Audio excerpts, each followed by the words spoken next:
Are you swimming through piles of stuff and an overpacked schedule, breathing but still feeling tired? What if I told you there's an ancient Japanese approach that goes far deeper than just throwing things away? Would you be willing to try it? I'm not talking about the all-white rooms you see on Instagram, but a life philosophy that has softened human lives for centuries. Light yet profound, still yet enduring. Today, we'll walk through a complete beginner's guide, a step-by-step path where Donshari helps you release exactly what needs to go. Ma opens space for breath and light to dwell, and Wabi-Sabi teaches us to see beauty in imperfection. It's not about forcing yourself or chasing some minimalist standard, but about returning to a rhythm that truly fits you. By the end of this video, you'll have a simple map to design, not just a minimalist home, but also a minimalist mind, clearer, warmer, and more at peace. We'll start with small steps. Your kitchen counter, your work corner, or the habit of pausing to breathe before making a choice. Trust me, what you think of as minimalism might only be the surface. The deeper part, the place where you truly feel light again, is waiting for you to open the door. Understanding real Japanese minimalism versus Western minimalism. Have you ever looked at a pure white room with a lonely little plant and thought, so this is minimalism? In the West, minimalism is often treated as an aesthetic shell, everything neat, Instagram-worthy. But Japanese minimalism breathes differently. It's an intentional way of living, where space, mind, and daily actions flow as one. There's a number that once stopped me in my tracks. The average American home holds over 300,000 items, while a traditional Japanese home functions smoothly with fewer than 1,000 essentials, a 300x difference. But what fascinates me more is the inner experience. Studies show that living in a Japanese-style minimalist space reduces stress by 40% and improves sleep quality by 60% compared to cluttered environments. Not because of lack, but because of abundance, in what truly matters. The real difference lies in the question we ask. Western minimalism often asks, what can I get rid of?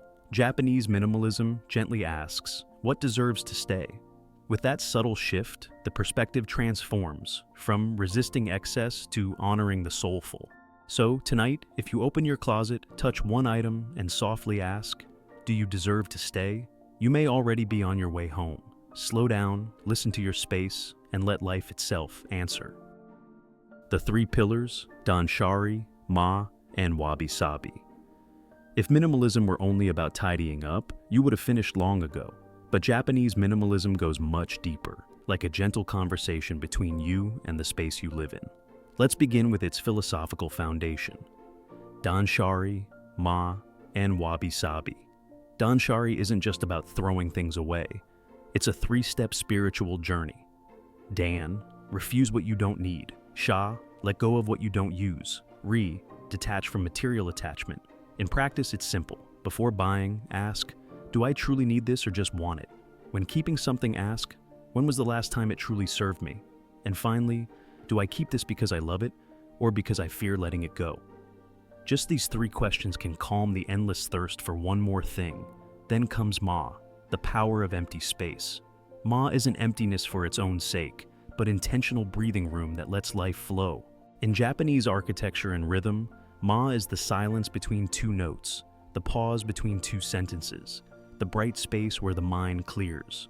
A study from the University of Tokyo found that rooms designed with Ma principles increase cognitive function by 25% compared to cluttered ones. Perhaps because when light and wind can pass through, the mind too finds space for good thoughts to grow. And Wabi-Sabi, the beauty of imperfection. It's the art of cherishing natural cycles. Wood darkening with time, ceramic surfaces bearing the mark of the hand, a leather chair worn smooth with use. Instead of chasing the newest version, we learn to smile at the patina of time. Flaws are no longer flaws, but memories. If these ideas resonate with you, gently tap, like so, more people can find this kind of quiet value.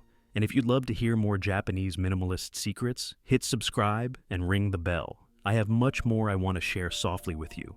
When night falls, try turning off a few lights, clearing a bit of your desk, and placing a cup of tea. Then ask softly, what deserves to stay? What can go, and what empty space do I wish to keep? Perhaps that still moment is the first doorway back to a life that's full and light. The Donshari decluttering method, step-by-step process. What if I told you that with just one quiet afternoon, you could refresh both your home and your mind? Would you believe me? Let's step into Donshari as a small ritual, practical yet tender, not just to tidy your belongings, but to realign your breath. The first step is by category, not by room. Forget cleaning the living room and then moving to the bedroom. Japanese minimalism works by groups, all clothes, then books, then kitchen items, because we can't make wise decisions until we see the whole of what we own. Start with clothing. Gather everything, from closets, drawers, even the laundry basket, and lay it out in one place. It may feel overwhelming, but trust the process. Next is the joy and function test. Pick up each item, touch it, and ask, does this bring me joy? And do I truly use it often? Both answers should be yes. Joy here isn't fleeting happiness, but alignment with your current life. That expensive dress you've never worn may be beautiful, but if it no longer fits your rhythm, smile and let it go. Then comes the gratitude ritual, a deeply Japanese and essential touch. Before donating, gifting, or discarding, pause for a heartbeat and say, thank you. Thank you for keeping me warm, or thank you for the memories. It's not sentimental, it's acknowledging the object's role, allowing you to release it with peace. Finally, the 30-day rule for things you're unsure about. Place them in a box and write today's date on the lid. If you don't open it after 30 days, give the entire box away without looking inside. This method separates emotion from decision and returns you to clarity. As your room begins to lighten, you'll feel a quiet space open inside you. Not because you have less, but because what remains truly deserves to stay. And perhaps, that's the fullness you've been searching for all along. Creating Ma, designing spaces that breathe. After gently letting go through Danshari, we don't rush to fill the space again. We arrange what remains according to the principle of Ma, as if opening a window for light to pass through. The 60% rule is simple. Fill only about 60% of a space, leaving the remaining 40% open for energy to flow. This isn't about having less to compete with others, but about intentional placement. In the living room, don't push everything against the walls. Create a conversation cluster with breathing space around it. In the bedroom, keep clear walkways, and don't turn every surface into a display. Balance here isn't symmetrical, as in Western design. Instead of two identical nightstands, you might place one on one side and a small potted plant on a low wooden stool on the other. The key is visual weight, not perfect symmetry. Interestingly, NASA's studies on space station design show that environments with around 40% open space, closely mirroring the spirit of Ma, reduce stress hormones by 35% and improve decision-making. Meaning, empty space is also doing work. It gives the mind room to rest and reorganize. And hey, fewer things also mean less to clean. You can't dust what doesn't exist, right? Since living by Japanese minimalism, my vacuum has been so happy that last week I found it hiding in the closet with a tiny sign that said, "Gone fishing." Maybe it's enjoying its own version of Ma, too. Applying Wabi-Sabi to your daily life. What if I told you that the chipped coffee cup, the jeans softened to your shape, or the cutting board dotted with knife marks, all are beautiful in their own way? Would you smile? Wabi-Sabi touches us through a small shift in how we see. Instead of rushing to replace, we learn to cherish the history within each object. The chip is a story. The worn fabric a perfect fit for your life as it is. Try a small daily practice. Spend 30 seconds noticing one imperfect detail in your home and silently thank it for its character. This habit trains the mind to see the beauty in authenticity instead of chasing perfection. In Japan, patina, the layer of time on materials, is celebrated, not hidden. A cutting board doesn't need to look new after 5 years. The stains and knife marks are memories of meals shared and laughter echoed. Applied to life, the question shifts from, when should I upgrade, to how can I care for this so it ages beautifully? Just that one shift in mindset can save you thousands of dollars and significantly reduce impulsive consumption. And then, there's the rhythm of seasons. Wabi-Sabi invites us back to nature's cycle. In spring, place a few budding branches. In autumn, gather some fallen leaves. In winter, set a single dry twig on the shelf. It costs nothing, yet reconnects you to the tempo modern life often forgets. The Japanese minimalist kitchen. Function meets beauty. If there's one place most prone to clutter, it's the kitchen.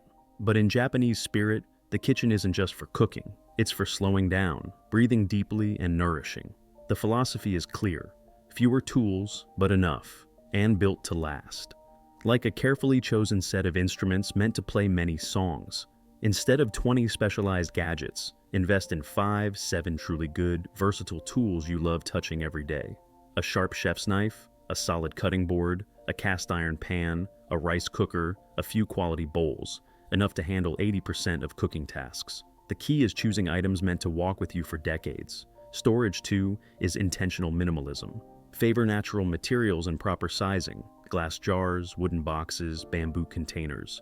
Beautiful and transparent so you can see what you have.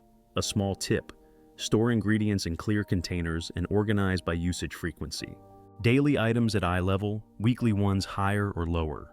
The countertop in Japanese philosophy is a sacred space. When not cooking, keep about 90% of its surface clear so it can do its true job, helping you cook mindfully and clean effortlessly.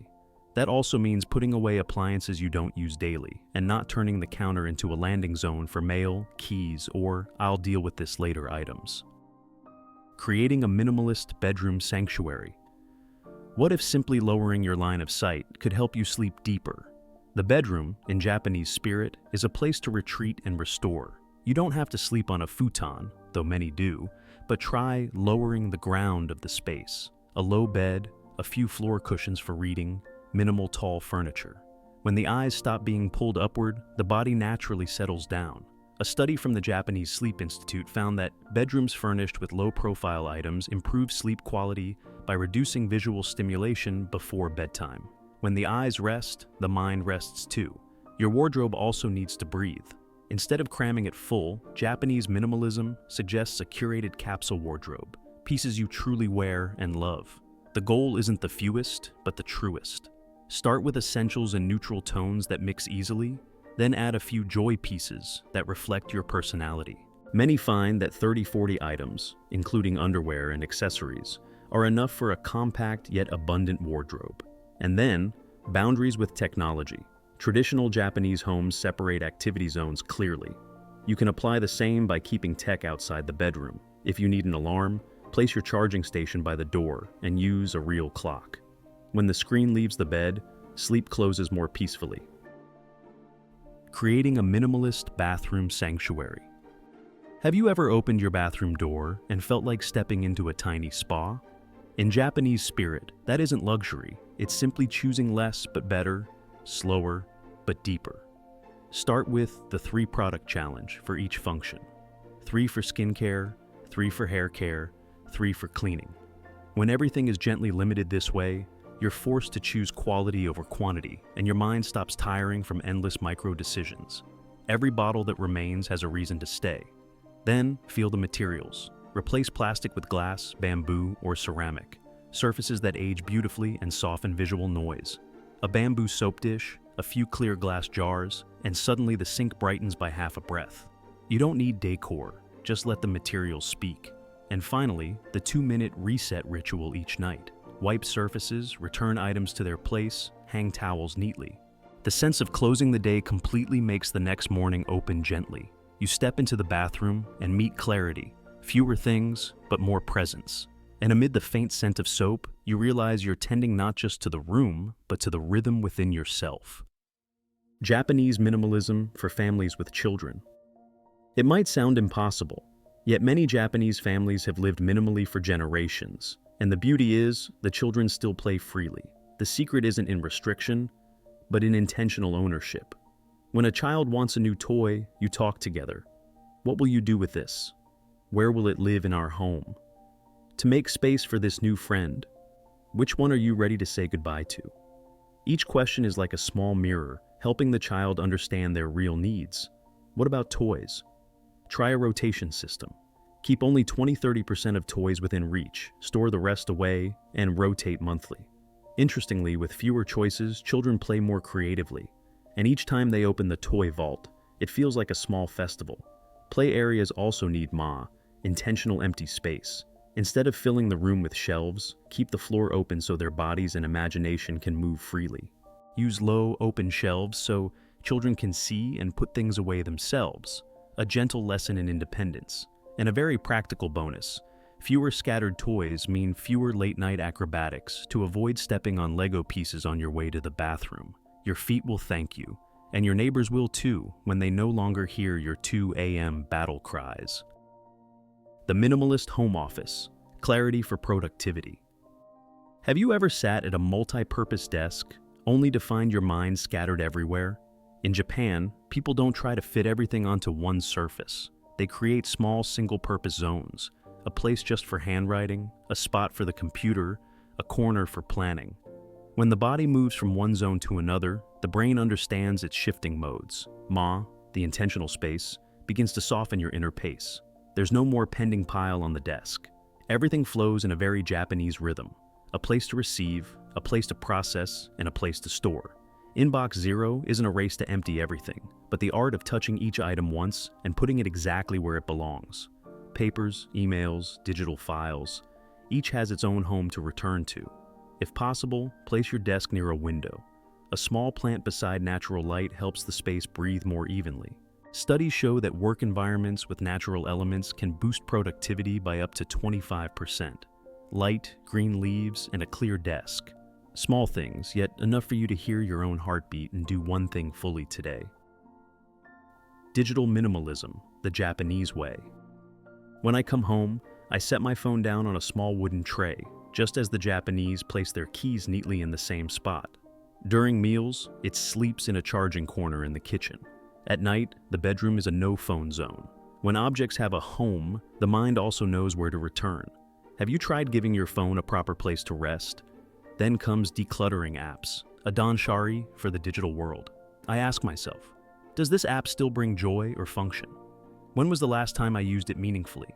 Do I keep it because I need it, or because I'm afraid to let go of an empty habit? Each time I delete an icon, the screen seems to breathe deeper, and I can hear a small silence bloom in my chest. For emails and digital files, I let Ikigai guide me. What is my purpose today? Do these subscriptions and dormant folders still align with that? I unsubscribe without hesitation, then group what remains into a few clear, easy-to-find categories. When the digital dust is wiped away, light pours in like a new morning. You realize you don't need much to feel enough, just the right things to be present. Maintaining your minimalist practice. Perhaps minimalism isn't a grand one-time clean-out, but a steady rhythm you whisper to your home each day. I like to start with a gentle Sunday reset, just 15 minutes to return objects to their homes, clear the surfaces, and pause for a moment of gratitude for what already is. Not deep cleaning, just keeping the peace you've created flowing forward. Each month, I slowly walk through every corner of my home, as if visiting an old friend. What hasn't been used for a while? Which spot feels heavy or stagnant? What's working well? I don't overturn everything, just adjust a few small details, enough for the house to take a deeper breath. At each season's change, I gift myself a fuller Danshari session. Life evolves, and so should our belongings. What served you last season may now be ready to find a new home. Letting go gently, you'll feel your heart naturally grow lighter. And every morning, just for 30 seconds, I silently thank 3 items in my home. That tiny gesture nurtures a quiet sense of abundance and softens the urge for more. When gratitude takes root, you no longer need to try to live minimally. You simply choose to be present. Common mistakes to avoid. Have you ever wanted to turn a new page in life over just one weekend, clearing everything out to start fresh? I've tried that too, and realized Japanese minimalism isn't a speed race, but an art of mindful consideration. Touching each object and asking, does this still hold meaning in my life today? Many people look at minimalist homes online and want to instantly copy the look. But in Japan, beauty is born from philosophy, stillness, simplicity, and knowing what's enough. When you understand the principle, aesthetics naturally follow, like a shadow to its form. Sometimes we go too rigid. Life changes with seasons, and so should your practice. Busy months may call for a few extras. Career transitions might mean more papers. That's okay. The essence is intentional living, not forcing fixed rules onto a life that's still unfolding. And please don't forget your own needs. If you're an artist, your paints are oxygen. If you love cooking, your favorite tools are joy itself. Minimalism doesn't cut out what makes your eyes light up. It makes space for it to shine. Slow down. Take a breath. When you choose what truly fits you, your home will naturally quiet. And in that calm, you'll finally hear yourself again. Building your personal minimalist philosophy. If minimalism were only about getting rid of things, why do so many people still feel tired? I've found that those who live light sustainably all begin with their own philosophy. Sit down slowly and ask, what matters most to me right now? Family, creativity, exploration, or health? Once your values are clear, minimalism stops being a motionless reduction and becomes a way to place soulful things at the center, so the excess can gently fall away. Then, I write a few tiny rules to save myself from daily indecision. For example, 1 in, 1 out. I only keep books I'll reread. All surfaces clear before bed. These simple lines sketch a quiet path, keeping me from getting lost in impulse or nostalgia. Finally, there's rhythm. Some find peace tidying every morning, others prefer a Sunday night reset. Some rotate clothes with the seasons, others stay loyal to one fixed capsule wardrobe. Try, listen to your body, and choose the rhythm that keeps you both present and at ease. When philosophy, small rules, and rhythm align, minimalism becomes a breath itself, still, simple, enough, and you come home to yourself. The deeper benefits, why this changes everything. If minimalism were only about clearing clutter, you would have finished long ago. But Japanese minimalism goes deeper. It gives us back a clear, bright atmosphere, allowing us to see what we're truly living for. When we no longer have to manage too many things, our mental energy is freed for the decisions that truly matter. Research shows that people living in minimalist environments tend to make better financial choices and feel more satisfied with their lives. I remember the first time I cleared my kitchen counter completely. That night, I quietly reviewed my budget and felt my heart as light as a teacup resting perfectly in its place. When the home stops being a storage unit and becomes a peaceful space to welcome someone for a warm bowl of noodles, we naturally open up. By consuming less, choosing durable items, and caring for them thoughtfully, we tread more gently on this planet. Not by rejecting, but by consuming consciously. And when you stop buying what you don't need and cherish what you already have, you save effortlessly, freeing yourself from the pressure to earn more to sustain more. Gradually, gratitude, presence, and the beauty of those imperfect cracks begin to bloom within. A quiet kind of maturity, no matter what you believe in. So today, we've come full circle from the 3 core principles of Donshari, Ma, and Wabi-Sabi, to how they flow through every room, and finally, to building your own guiding minimalist philosophy. The most important takeaway is this: Japanese minimalism isn't about owning less. It's about making space for what's truly alive, peace of mind, warm relationships, nurtured creativity, and the joy of a space that's both beautiful and effortless. I want to ask you, which one resonates with you most? The releasing power of Danshari, the breathing space of Ma, or the quiet beauty of imperfection in Wabi-Sabi? Leave a comment and tell me which principle you'll start practicing today. If this video helped you see minimalism in a new light, I'd be deeply grateful if you could like, subscribe, and ring the bell so you don't miss the next transformational chapter. Next week, we'll dive into Apply Wabi-Sabi Philosophy to declutter your life fast. Clear, simple techniques to tidy your life while keeping the soul in every object. Which aspect of Japanese minimalism would you like me to explore next? The morning ikigai ritual, the capsule wardrobe, or the gentle Sunday reset? Tell me in the comments below. See you in the next video.